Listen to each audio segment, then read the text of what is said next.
نور است به دیدگان ما استقلال، زور به تن و روان ما استقلال. یک ملت پاش خورده را جمع آورد، پیوندگر جهان ما استقلال. اگرچه کشورم کوه است و صحرا، من این کوه و صحرا را دوست دارم. اگر فرهنگ ما افسانه رنگ است، من این افسانه ها را دوست دارم. نوای نی ما گر جانگداز است، من این نای و نوا را دوست دارم. اگر آب و هوا گاه سرد و گرم است، من این آب و هوا را دوست دارم. من این دلکش زمین را خواهم از جان، من این روشن سما را دوست دارم. با یک جهان محبت و دوستداری نسبت این سرزمین نازنین تاجیکستان عزیز، برای هر یک شما سلام میگوییم. بینندگان عزیز تلویزیون بهارستان، این صبح زیبا، صبح با صفا را برای همه شما مبارک میگوییم. تماشابینان عزیز، امیدواریم که روز خود را با طبع خوش و بالیده آغاز میکنید، ولی ما باوری داریم که تماشای برنامه صبحگاه صفای سحر طبع شما را باز هم خوشتر میسازد. ولی اگر از آغاز صبح ما با یک طبع خوش و بالیده به انجام دادن کارهایی که در نقشه داریم پردازیم، میتوانیم که البته همه این آرزوهای خود را خوب عملی کنیم. خوب تماشابینان عزیز، بیایید برنامه را با شنیدن یک سرود زیبا آغاز میکنیم.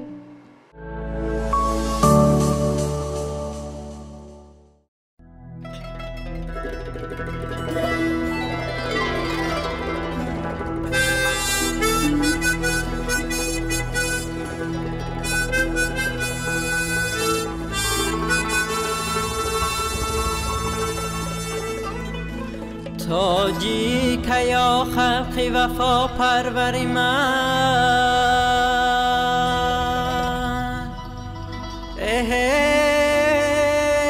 از دولتی تو بلند باشد سری من.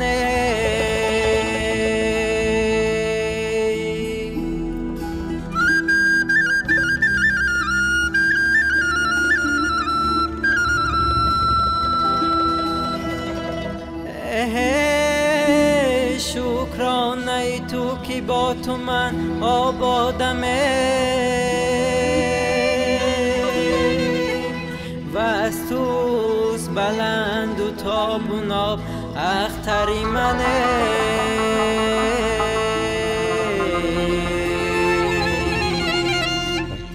و از توز بلند و تابوناب اختری منه.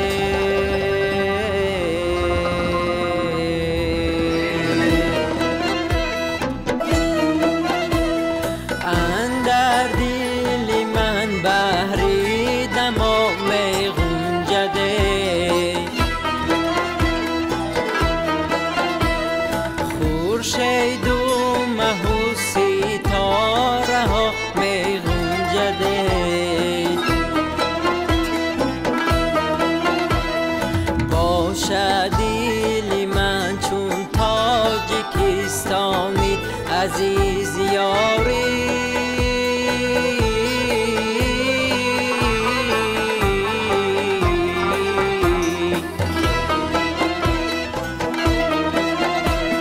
تنگ است ولی در او جهان می گنجه.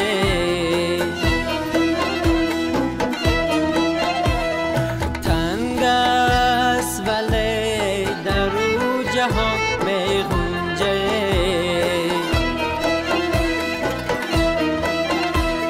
یار گل سومنه گلی سومن باغنده، صد چرخ زدمه گیردی سری یارنده، گل مهتاب لبی آونده.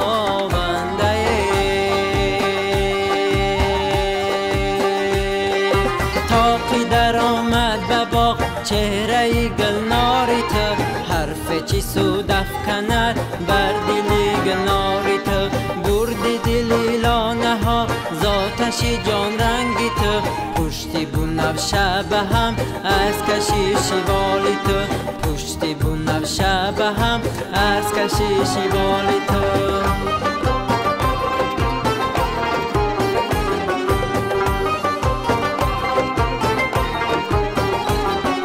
غنچه گلزار جان روی تو را یافتم چشم چی خوش واکشاد بر هوسی خار تو گر به سر زاغیان جمله چمن خوش کن مستک صد شد از لبی خمار تو مستک صد شد از لبی خمار تو تاقی در آمد به باغ چهره گلناری تو حرف چی سود افکند بر دلی گلناری تو بردی دلی یاله ها ذاتش جان رنگی تو پشتی بنفشه به هم از کشیشی والی تو پشتی بنفشه به هم از کشیشی والی تو پشتی بنفشه به هم از کشیشی والی تو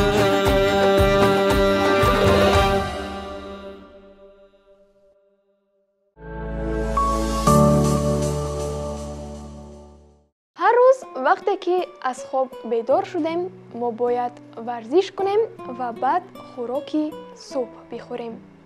در حقیقت این یک طرز درستی آغاز کردن روز خود می باشد.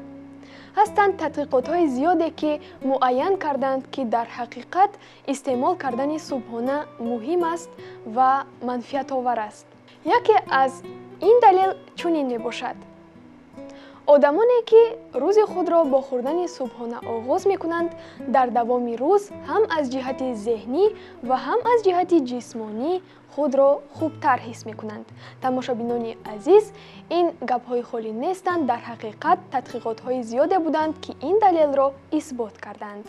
بله، این شاید در روزگار همه روزه نیز مشاهده شود. وقتی انسان صبحانه استعمال نمی کند و به انجام دادن کارها شروع می کند، نصف روزی ناشده الکی احساس خستگی و یا گرسنگی می کند. و از این رو بینندگان گرامی ضرور است که ما هر صبح غذای سالم استعمال نموده سپس از پی انجام دادن کارها شویم. و تماشابینان عزیز، برای آن که شما هر روز صبحانه های با مزه و گوناگون بخورید، ما در برنامه بخشی را با نام صبحانه جای داده ایم. بیایید این بخش را تماشا میکنیم و آماده کردن یک نمود صبحانه را یاد میگیریم.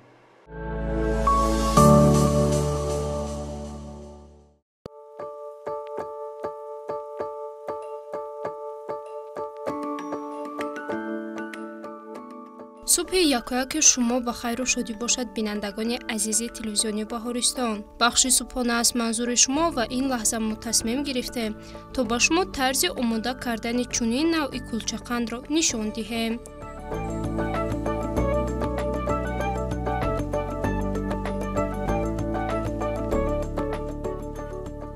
سراول درون ظرف تخم، شکر و نمک را لط زده با آن یک استکان روغن و شیر را آمیخته میکنیم.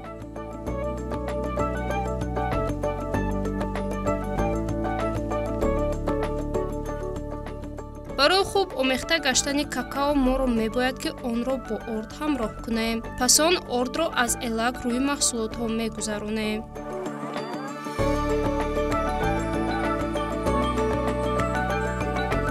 در نتیجه چنین خمیر آماده می گردد.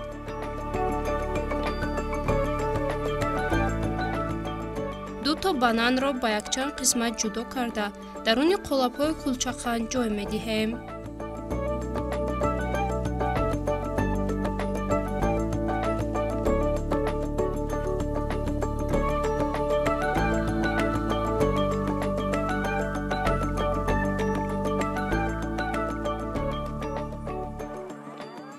خمیر را روی بانان‌ها ریخته کلچه قندها را درون تفتان در حرارت 250 درجه میپزیم.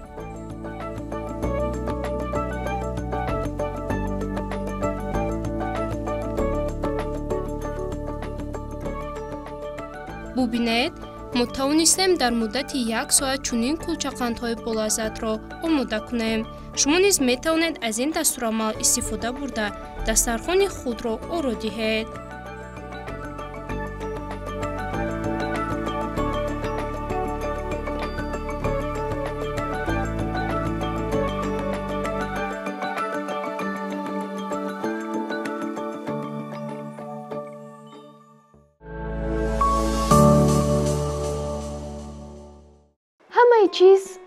بسیار شود خوار و ارزان شود.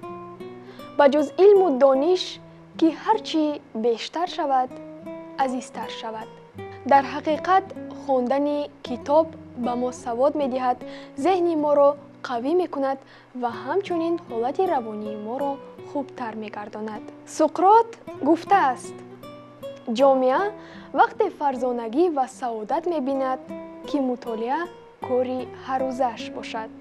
در حقیقت اگر ما هر روز به خواندن کتاب مشغول شویم، این طوری که گفتم ذهن ما را قوی می سازد، دانش ما را کاملتر می سازد و همچنین به ارگانیسم ما فایده زیاد می بخشد.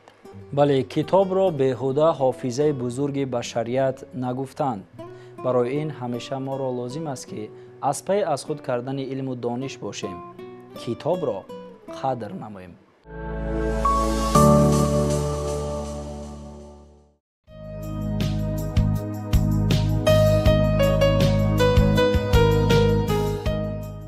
خوشترسی کتاب در جهان یاره نیست. در غمکده زمانه غمخواره نیست. بزرگترین و قدرتمندترین خلق آن خلق است که تاریخ و هستیش همبستگی با کتاب داشته باشد. چی خوش که ما تاجیکان از همین گونه خلق‌هاییم. خلق تاجیک کتاب را گنجینه حکمت، دوستی وفادار، انیسی کنج تنهایی و فروغ صبح دانایی خواندند.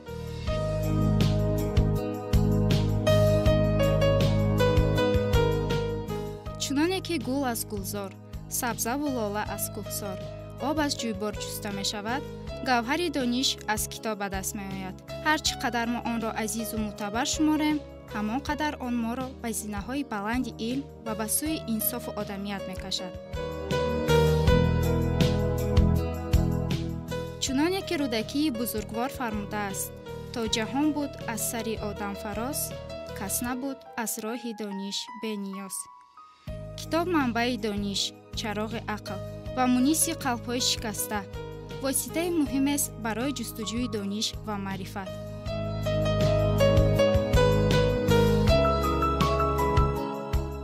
جامعه‌ای که در آن باشندگانش کتابخوان هستند، سطح دانش و فرهنگ بالا رفته از کارهای نیک و بد آگاه می‌شوند. به تعبیر خلق، خانه به کتاب روزی به آفتاب است.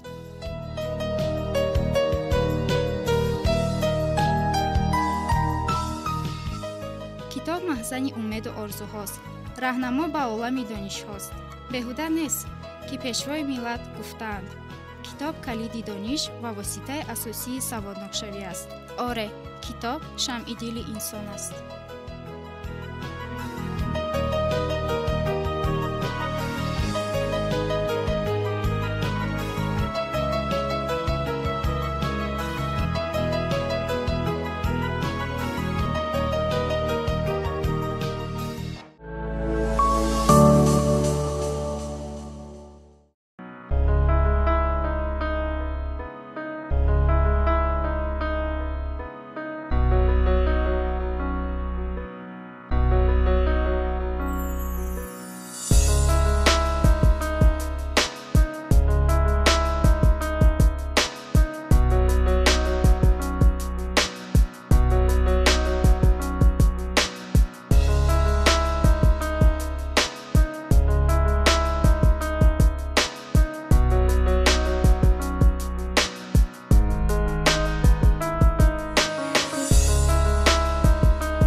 технологияҳои навин ҳар рӯз пешрафта истоданд ва олимони ҷаҳон ҳамарӯза техника ва ихтироъоти нави худро ба мо пешниҳод мекунанд. Дар кишвари мо низ соҳаи илму техника ҳар лаҳза ва дар ҳар қадам пешрафта истодааст ва мо албатта инро мушоҳида мекунем, зеро ҳастанд озмунҳое ки дар онҳо ҳатто хурдсолон метавонанд иштирок кунанд ва пешравиҳои худро нишон бидиҳанд. Дар ҳақиқат пешрафтани илму техника дар кишвари мо хеле муҳим аст, зеро технологияҳои навин корҳои моро осонтар мекунанд ва сифати зиндагии одамонро низ беҳтар мекунанд. воқеан бинандагони гиромӣ, имрӯз мо бояд ҳамқадами замон бошем ва тарзи истифодаи дурусти ҳар як таҷҳизоту техникаро бидонем. тамошобинони азиз, мо саҳифае дорем ки қариб ҳамарӯза дар барномаи субҳгоҳи Сафои Сар пахш мекунем бо номи технологияи навин. мақсад якест ошноӣ пайдо кардан ба таҷҳизот ва техникае ки нав рӯи кор омадааст. хуб, тамошобинони азиз, биёед ин бахшро тамошо мекунем ва мебинем ки чӣ навгоние дар олами илму техника пайдо шудааст. мебел метавонад зебо бошад, мебел метавонад бароҳат бошад, он метавонад гарон ё замонавӣ бошад ва инчунин он метавонад оқил бошад. ин чӣ гуна мебел аст ва чӣ гуна шумо метавонед бо он хонаи худро тағйир диҳед? ба ҳамаи ин саволҳо мо ба шумо посух хоҳем дод. салом тамошобинони азиз, инак бахши технологияи навин аст пешниҳоди шумо. мо бароятон дар бораи таҷҳизотҳои наву замонавӣ маълумот медиҳем. ҷиҳоз барои ошхона ба андозаи хурд, оташдони шаффоф барои дуҳуҷра ва мизи аҷиб мавҷуд аст ки шумо чунин намудашро ҳеҷ гоҳ надидаед.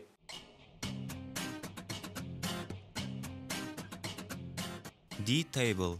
соли 1903 математики англис Генри Эрнест Дьюди нафаҳмидааст ки чӣ тавр мураббаи комилро ба як секунҷаи баробарҷониба табдил додан мумкин аст. секунҷаи баробарҷониба мураббаъро ба 4 шакли гуногун тақсим мекунад ва ин шаклҳоро метавон аз нав ташкил кард то ҷадвали секунҷаро ташкил диҳад ва ин формуларо тавассути омезиши математика ва барои сохтани миз аз ҷиҳати функсионалӣ мутобиқшаванда истифода мебарад. миз як муаммои сеченакаи комилан функсионалӣ аст ки метавонад ба шаклҳои гуногун табдил ёбад. миз ё як қисми дохилии он дар назари аввал чунин менамояд ки ихтироъ ягон вазифаи махсус надорад, аммо он ва қисмҳои дарунии он барои нигоҳ доштани чизҳои зиёде ки шумо ҳамарӯза истифода мекунед кофӣ аст.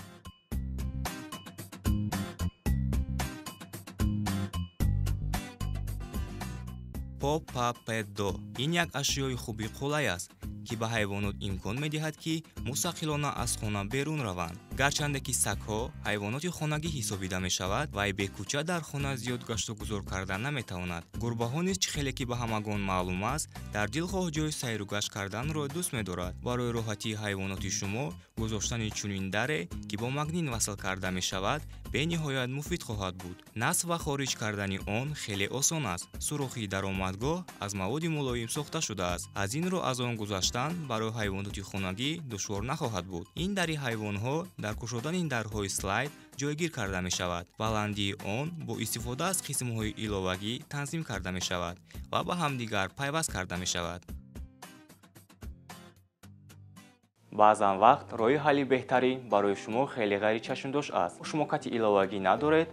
пас ин ҷо як нави беҳтарини онро олимон пешниҳод мекунанд ки метавонанд мушкили шуморо дар муддати кӯтоҳ ҳал кунад ва якчанд вазифаҳоро иҷро мекунад. ин навгони ном гирифтааст Slumber Table. Slumber Table ин мизи аҷиб метавонад дар як вақт ба кати хоб табдил ёбад. бале, дуруст шунидед. ин миз на танҳо баландӣ танзимшаванда аст ва метавонад ҳамчун миз барои ошхона ё утоқи корӣ истифода шавад. он инчунин ба кати хоб табдил меёбад. барои васеъ кардани миз ва ба кати меҳмонон табдил додани он ба шумо танҳо якчанд дақиқа ва болишҳои нарму мулоим лозим мешавад ки ба маҷмуа дохил мешаванд. дар бораи мустаҳкамӣ ва устувории ин мебел нигарон шудан лозим нест. он дар ҳама гуна ҳолатҳо истифода мешавад. ба зудӣ чунин намуди мебел як чизи маъмулӣ мешавад.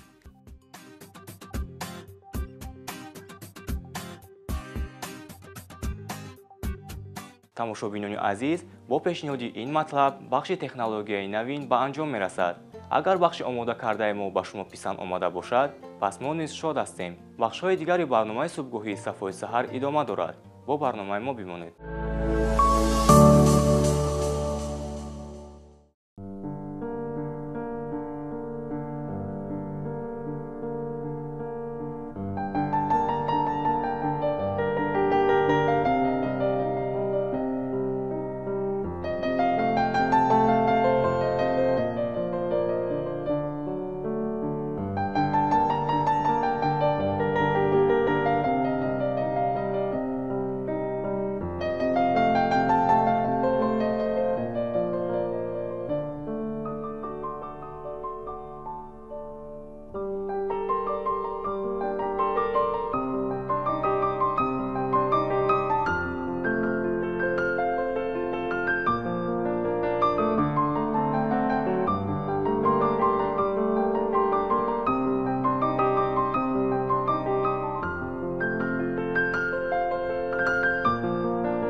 беназир ҳоло ки фасли баҳор аст, имкони васеъ парвариш кардани ҳар гуна растаниҳо аз ҷумла гулҳо низ мавҷуд мебошад. ман мехостам фаҳмам ки оё дар шароити хона худи ту ягон намуди растанӣ ва ё гулро парвариш мекунӣ?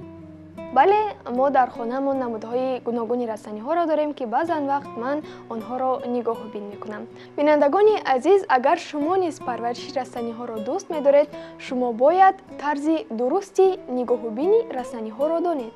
бале, ин дуруст аст. ба хотири оне ки бисёре аз нафарон мехоҳанд тарзи шинонидан ва парвариши намудҳои гуногуни растаниҳоро омӯзанд, мо саҳифае дорем бо номи парвариши растаниҳо. хуб, айни ҳол ба ин навор таваҷҷӯҳ мекунем ва боз ҳам аз тарзи парвариш кардани як нав растанӣ ба хубӣ ошноӣ пайдо мекунем.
بچه‌ها درس امروزمون ساعتی تربیوی.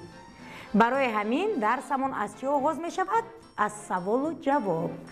انا اکنون حاضر من سوال می دهم، بعد یک تا میخزانم و جوابش رو از هر کدام شما میپرسم. من سوال یکم رو با کی می دهم؟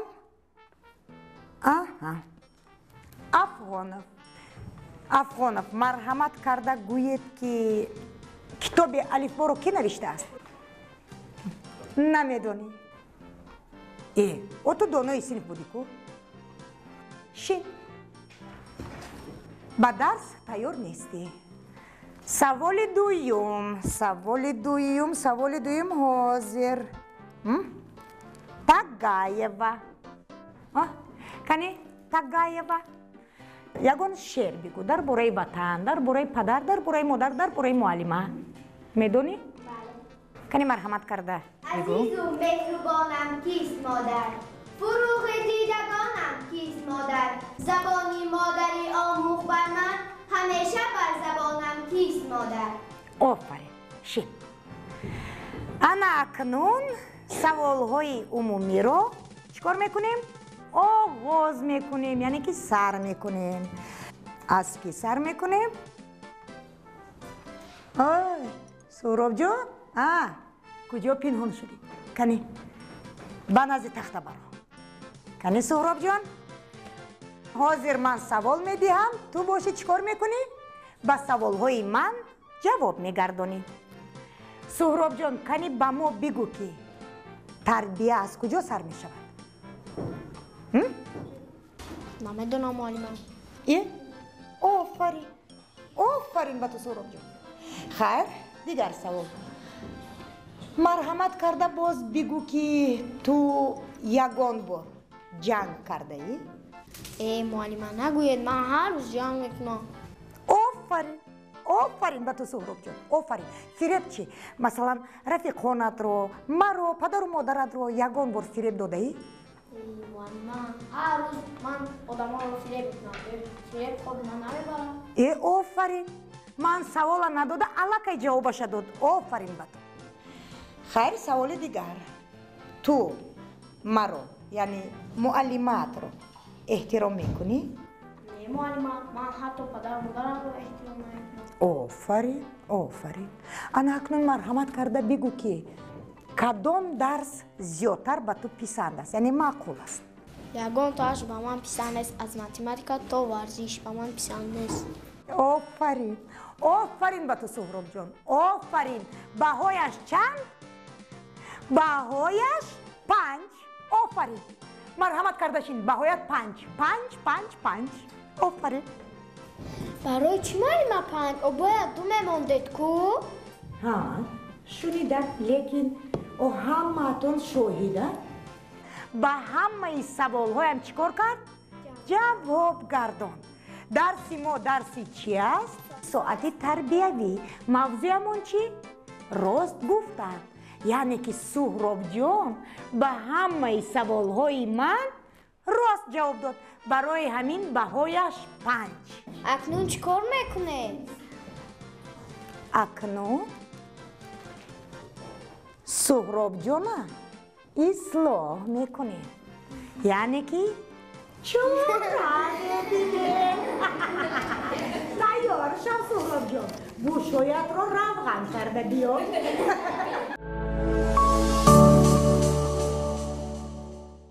آیا میدانید که هر ثانیه آفتاب 4 میلیون تن از وزن خود را گم میکند؟ دلیل دیگر این است که اگر ماه نمی بود، یک روز 8 ساعت و یک سال 1000 روز را تشکیل میداد. تماشابینان عزیز، دلیل‌های جالب و شوق‌آور در جهان خیلی زیاد هستند و بعضی از آنها را ما در برنامه کوشش می‌کنیم که به شما بگوییم و شما با دلیل‌های جالب و شوق‌آور از تمام گوشه جهان شناس بشوید. و تماشابینان عزیز، بیایید باز یک چند دلیل دیگر را همراه می‌آموزیم. مرحمت.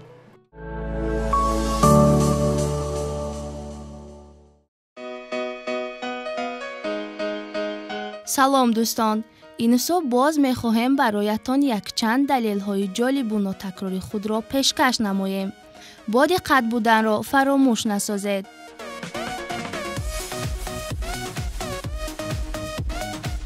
آیا می‌دانید 88% طلبگان وانمود می‌کنند که گویا نوشته ایستادند؟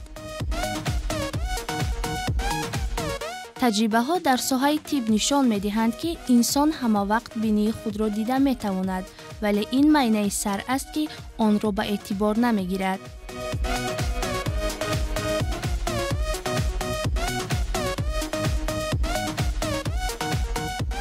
چشمان شاهین چنان دوربینند که اشیای اندازه اش 15 سانتی متر را از دوری 2 کیلومتر دیده می‌توانند. عالمان انگلیس نوعی لینزه را اختراع کردند که به گرفتاران بیماری دالتونیسم، انیق‌ترش آدمانی که قابلیت فرق کردن رنگ‌ها را ندارند کمک می‌رساند تا گوناگونی رنگ‌ها را ببینند. آیا می‌دانید روباه ارکتیکی در خنک تا مینوس 70 درجه طاقت کرده می‌تواند؟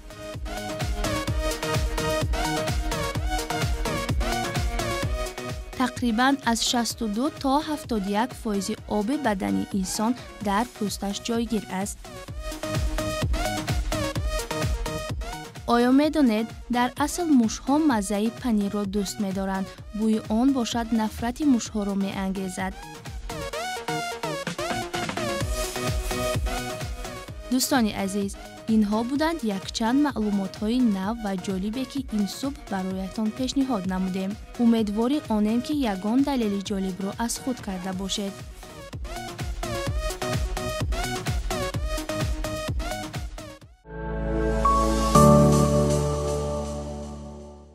тамошобинони азиз, бо гузашти лаҳзаҳо ва бо тамошои чанд бахш расидем ба анҷоми барномаи субҳгоҳӣ сафои саҳар. умедворем ки бахшҳои барнома ба шумо писанд омаданд. бале бинандагони гиромӣ, инҷо фурсати ба барномаи субҳгоҳии сафои саҳар ҷудо гардида ба анҷом мерасад. орзуманди он ҳастем ки шумо ҳамеша саломат, сарбаланд ва саодатманд бошед. ҳамеша ба оянда нигоҳи некӯ дошта бошед, зеро танҳо некбин будан метавонад ки барои хуб амалӣ шудани орзуҳо мусоидат намояд. тамошобинони азиз, ёдовар мешавем ки зиндагӣ вақте ба мисли як пиёла чой саргарму оромбахш хоҳад шуд, вақте дар беҳтарин лаҳза беҳтарин баҳраро аз он бигирӣ. ба шумо рӯзу рӯзгори нек хоҳон ҳастем. то субҳи дигар, хайр.